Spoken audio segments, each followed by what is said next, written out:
the pirate fleet drifted in the shadows of a dying star, their hulls barely visible against the endless void.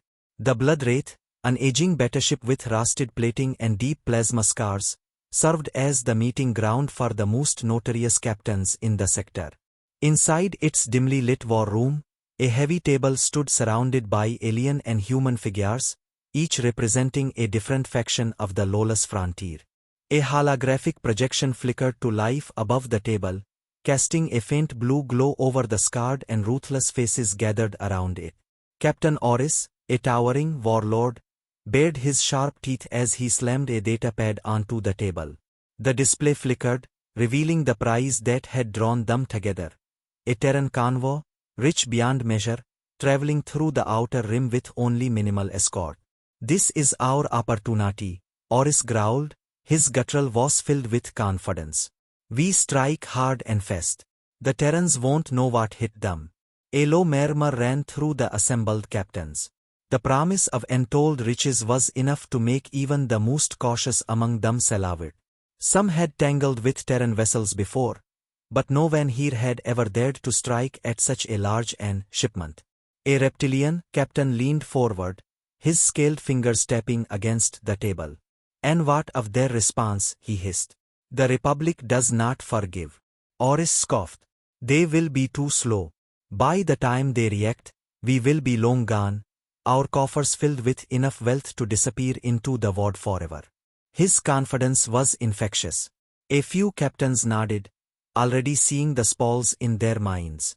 But in the corner of the room, a grizzled pirate leaned back in his chair, his cybernetic eye flickering red as he watched the display. His voice, deep and ragged, cut through the excitement like a blade. "You fools have no idea what you're dealing with." The room fell silent, all eyes turning to the veteran Raiden.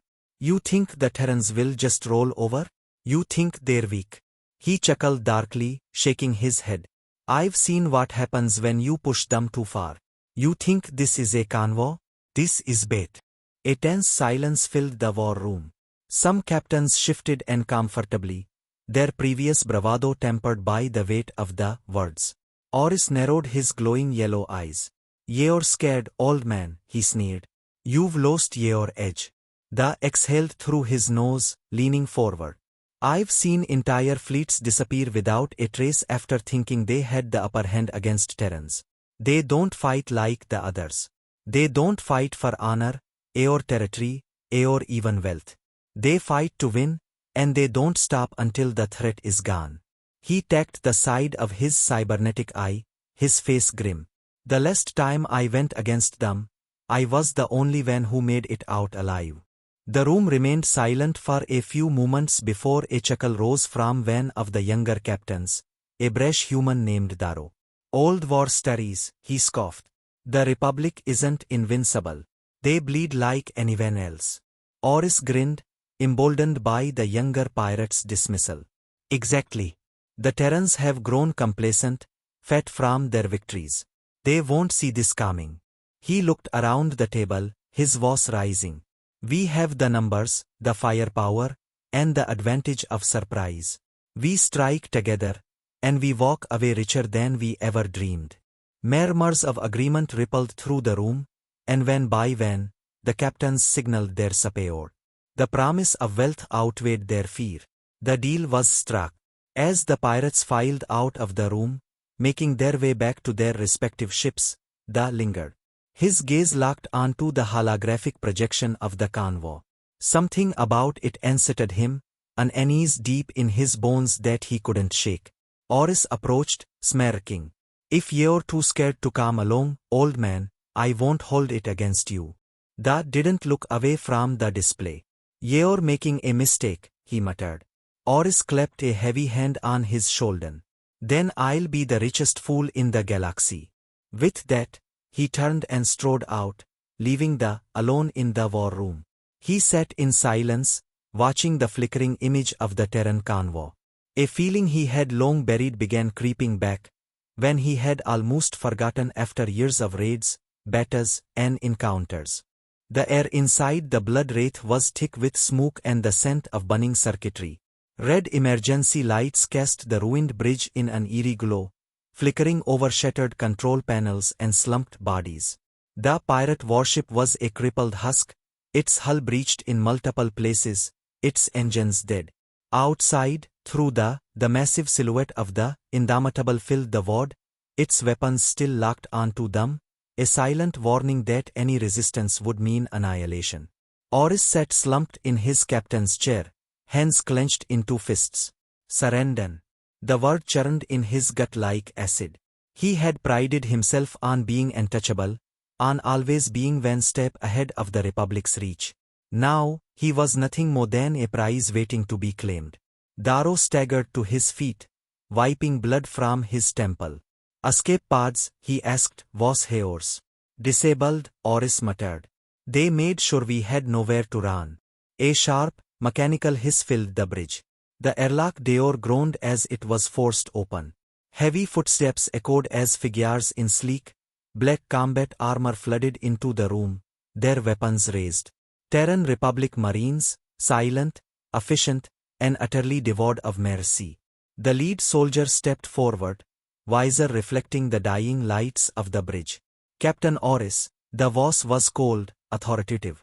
By a order of the Terran Republic, you and your crew are under arrest for acts of piracy, murder, and terrorism against the free colonies. Oris spat onto the floor but didn't resist. He knew better than to fight a battle he had already lost. Behind him, his surviving crew members were hauled to their feet, their wrists bound with energy cuffs. Darrow cursed under his breath as one of the Marines yanked him backward. The last remnants of the Blood Wraith's command crew, reduced to prisoners in a matter of minutes. A new set of footsteps approached, lighter, more deliberate. A woman in a dark Navy officer's uniform entered the bridge, her hands folded neatly behind her back. Sheila Reynolds. The name alone sent a chill through Oris. He had heard stories about the infamous admiral, the woman who had spent years hunting down pirates, slavers, and warlords across the frontier. Every time she struck, she left nothing behind but wreckage and silence. Now, she stood before him, calm, composed, and entirely unimpressed. She studied him for a long moment, then spoke. You should feel honored, Captain Oris. You're not just any pirate. You're the last loose end. Oris smirked, despite the throbbing pain in his ribs. Last loose end? That's bold of you to assume. Reynolds tilted her head slightly. We tracked your movements for months. You thought you were clever, but every ship you raided, every fence you used, every payout you hid in, we knew. We let you think you had a chance, because we wanted all of you in one place. And you walked right into it. Darrow struggled against the Marines holding him. So this was a setup. She nodded. A convoy filled with nothing but scrap matter and decoy signals. No civilians, no supplies, just bait. Her eyes locked onto Oris. And you took it. A deep silence settled over the ruined bridge. Oris felt his stomach sink. He had suspected something was off, but he had let his greed, his hunger for one last major score, blind him. He had doomed them all. Sheila took a step closer. You think this is where it ends? This isn't just about you. The Republic doesn't just eliminate pirates. We make sure no one follows in their footsteps. She gestured to the Marines. Take them to the Indomitable. We're done here. The soldiers moved with precision, dragging the prisoners toward the exit. Oris remained silent as they hauled him to his feet, his mind racing. There had to be a way out of this. He had survived too much to let it end like this. As they were led through the halls of the Blood Wraith, the ship groaned around them. Fires still smoldered in some sections, the distant sounds of collapsing matter echoing through the corridors. The warship was dying. They reached the docking bay where Terran shutters waited. More Marines stood guard, weapons trained on the captured crew. The moment they stepped onto the shutter, Oris felt the shift from pirate captain to prisoner. As the shutter detached and drifted toward the Indomitable, he finally allowed himself to glance out. The battlefield was a graveyard. Wrecked pirate vessels floated lifelessly in space, some still burning from the Republic's assault. The corpses of those who had resisted drifted aimlessly, frozen in the vacuum. Darrow exhaled sharply beside him. They wiped us out. Oris didn't answer. His gaze remained locked onto the sight of the blood wraith, now nothing more than a derelict hulk. His ship, his empire, gone. The shutter entered the Indomitable's hangar, landing with a metallic thud. The doors hissed open, revealing a line of waiting Republic officers. Oris took one last deep breath before stepping forward, shackled, defeated, and very aware that his fate was no longer in his hands. The cell was silent except for the faint hum of the Indomitable's engines reverberating through the walls. Jon Carter sat on the meta-bench, his hands resting on his knees, staring at the reinforced door in front of him. The Republic didn't bother with traditional bars. The force field shimmered faintly, a translucent wall between him and the corridor beyond. He wasn't shackled. There was no need. No one escaped from a Terran Republic warship. He had been here for hours, left alone with nothing but his thoughts and the cold sterility of the detention block. The cell was minimalist to the extreme.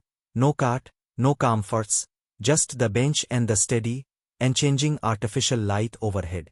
It was designed to break prisoners down, to remind them that they no longer had control. But Jon had been in worse places. The soft hiss of the cell doors mechanisms brought his attention forward. The force field dissipated with a subtle flicker, and a figure stepped through. Sheila Reynolds. The Admiral looked as composed as ever, her crisp uniform, her expression unreadable. She took slow, measured steps into the room before stopping a few feet away, arms crossed behind her back. Jon let out a dry chuckle. Didn't think I was important enough to warrant a personal visit. Reynolds tilted her head slightly. You're more important than you think, Carter. He leaned back against the wall, one eyebrow raised.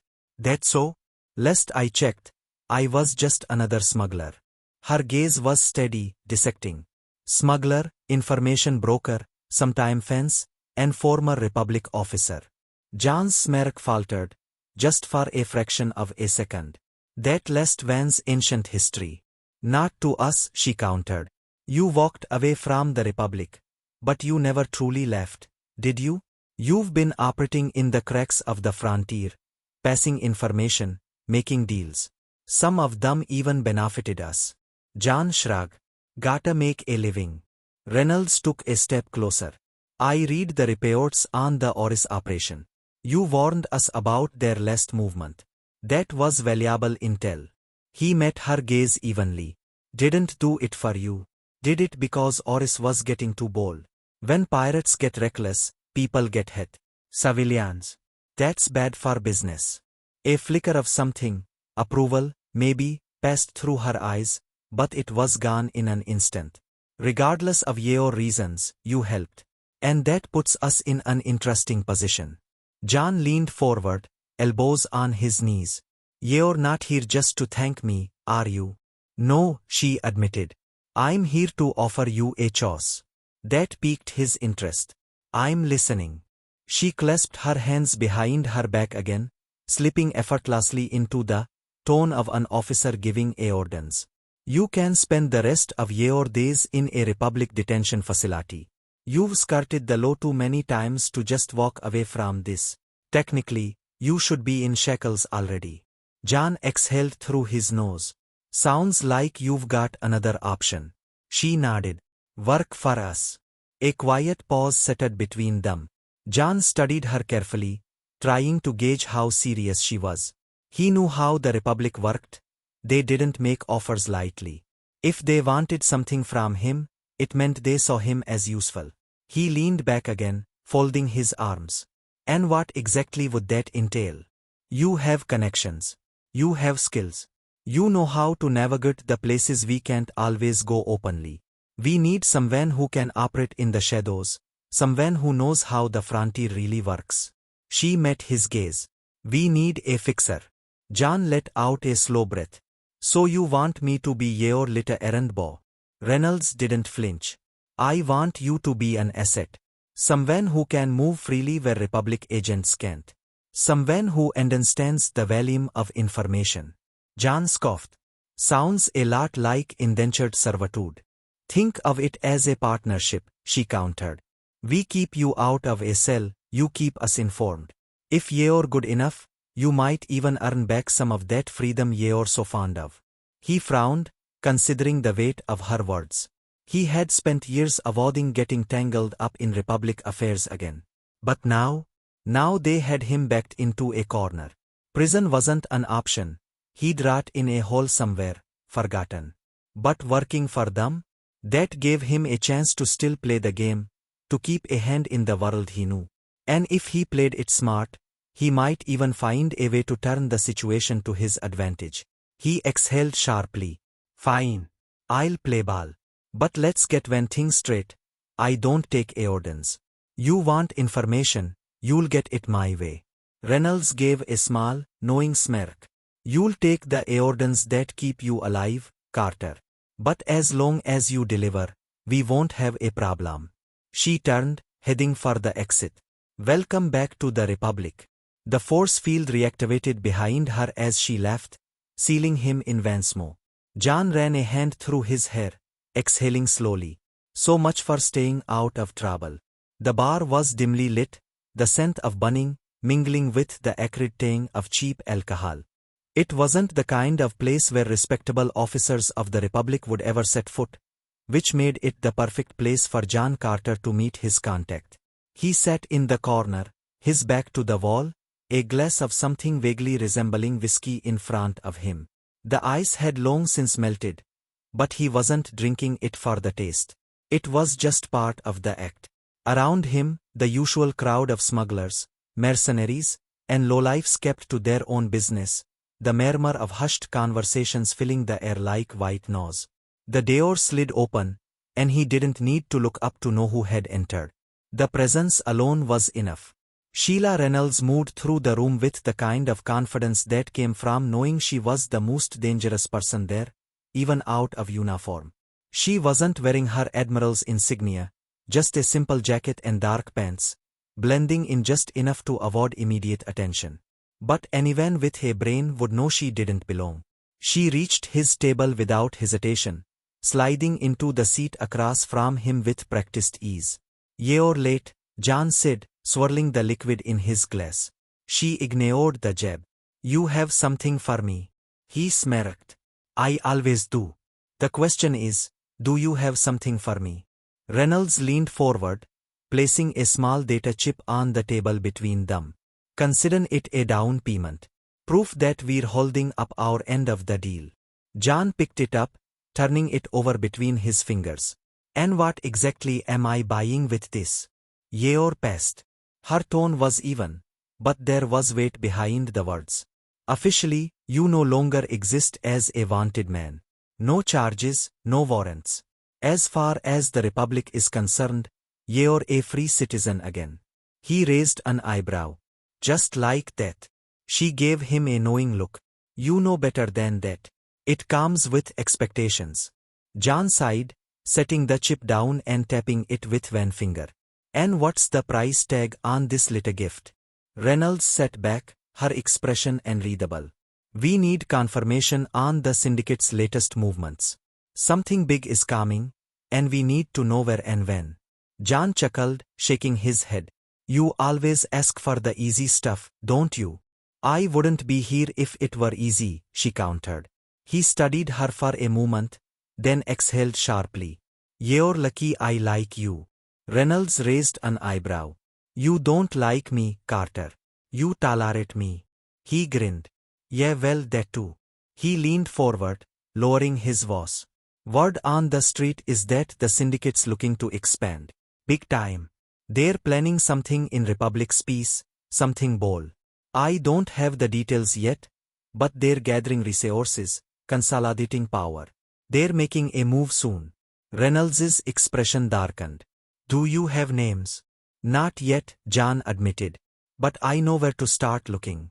She nodded, her fingers tapping lightly against the table. "Then I suggest you get to work." Jon chuckled again, shaking his head.